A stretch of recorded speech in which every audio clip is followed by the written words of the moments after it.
the Alabama defense, they forced a turnover, got a turnover on downs. They made enough plays. Tennessee hit on 2 big passes for touchdowns. And when you're playing a Josh Heupel team, those are going to happen. He's going to take those shots, and he hit on a couple. Okay. That's okay. As long as your team can score, you'll be fine.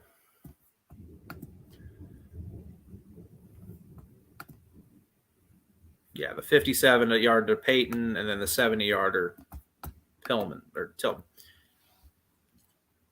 Those are going to happen against Josh Heupel. Get used to it. As long as Josh Heupel is at Tennessee, Alabama fans, every game he's going to hit a couple shots.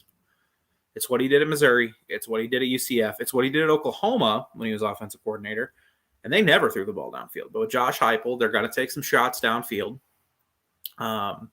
And they're going to hit on a couple. You don't have the talent Tennessee does. And I know Tennessee lost a lot, but those are still some really talented kids at wide receiver. And you're going to hit on a few. And Alabama gave up 2 big ones. And after that, other than that, they scored 10 points. Other than those 2 drives, they scored 10 points. You out first down them 32-10. When that happens, you're gonna win by a comfortable margin. You're always going to win by a comfortable margin. When you're picking up 15 of 20 on first down, 32 first downs, Tennessee only had 10. What that tells you is Alabama controlled this game.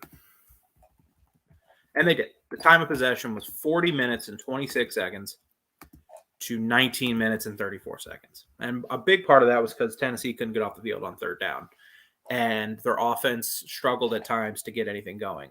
And when you run the style of offense Josh Heupel does, which is we're going to go as fast as we can, and you force a 3 and out, and the defense is off the field. You might force a 3 and out, and then Alabama did a couple times, and they're only going to possess the ball for 40 seconds of game clock and like 2 minutes of actual time. And then their defense is right back on the freaking field. It's tough sometimes to win that way. If you're not a dominant defense or a dominant offense. And we'll see where Heupel is a couple of years from now. But you're going to see some scores like this. And I think you're going to see some games like this against the elite teams. I think you're going to see a couple games where when they're playing like Alabama next year or Georgia, where they're going to look close on the scoreboard. But if you start looking at time of possession, you start looking at first downs, it's going to be clear who the better team is. And unless Tennessee hits a number of these shots, like 3, 4, 5 of these shots downfield leading to easy scores or setting them up for easy scores, they're going to lose.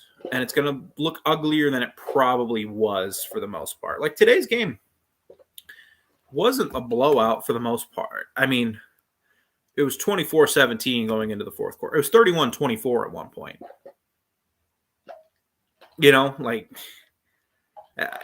That's not a blowout. And then just a couple of cheap scores. They get a couple, not cheap scores, but they get a couple of scores. And the defense for Alabama has really turned it on. I don't know. Disagree. They lose to Georgia. And I think they lose to Kentucky.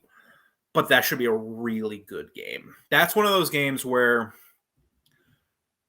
if Tennessee hits on 4 or 5 deep shots, they could win pretty easily. But I think Kentucky's defense is good enough. And I think their offense can hold the ball, and Will Levis can make enough plays where I think Tennessee loses that game. But from where the Vols were and how bleak it looked coming into the year with all the losses, how bleak it looked at the end of the season in 2020, that's 6-6. The best case is 7-5. But I think the bare minimum, you're at least going 6-6 because I don't think you lose to South Alabama. And I don't think you lose them as of now. Oh, my bad. Yeah, if you started Hendon Hooker over Joe Milton, I'll never understand that. If you could actually, since you're a Tennessee fan, tell me why that happened. Did he just win the job, or was Hooker hurt? Like what happened there? Um, I usually like to think that I'm on top of these kind of things. Yeah, I have no clue. Yeah, probably. I mean, maybe Florida. How ugly was that Florida game? I don't really remember. This season is flying by. 38-14. No, you still probably lose to Florida, to be honest. But you beat Pitt.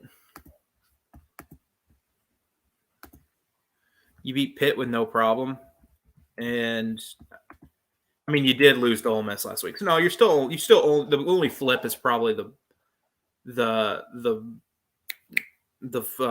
Pitt game. That's the only flip. I still think you lose the other 3 games. But if you had won that Pitt game, and then you're looking at a 7-5, 8-4 season. So I think that's the groundwork moving forward. 6-6.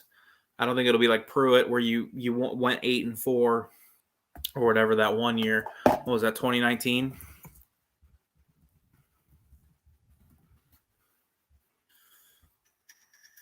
Yeah, you went 8-5, 7-5 in the regular season. I imagine, right? You were 2-5, and he went on that little winning streak, and then you look back and you go, okay, he beat South Carolina, UAB, Kentucky, Missouri, Vanderbilt, Indiana.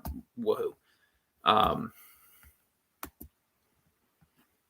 6-6, for what we thought Tennessee coming into the year was, that's pretty good. I thought they were 5-7. I thought they were screaming 5-7 coming into the year, because I thought they would lose to Florida, they would lose to Missouri, they would lose to Ole Miss, they lose to Alabama, and they lose to Georgia, and then they would drop both the Kentucky and Pitt games. I thought they were 5-17, and through a couple of weeks, it looked like I was right, until they just squashed Mizzou, and then I was like, oh, okay, so they're a 6-win team. That's a good groundwork to work forward to if you're a Tennessee fan.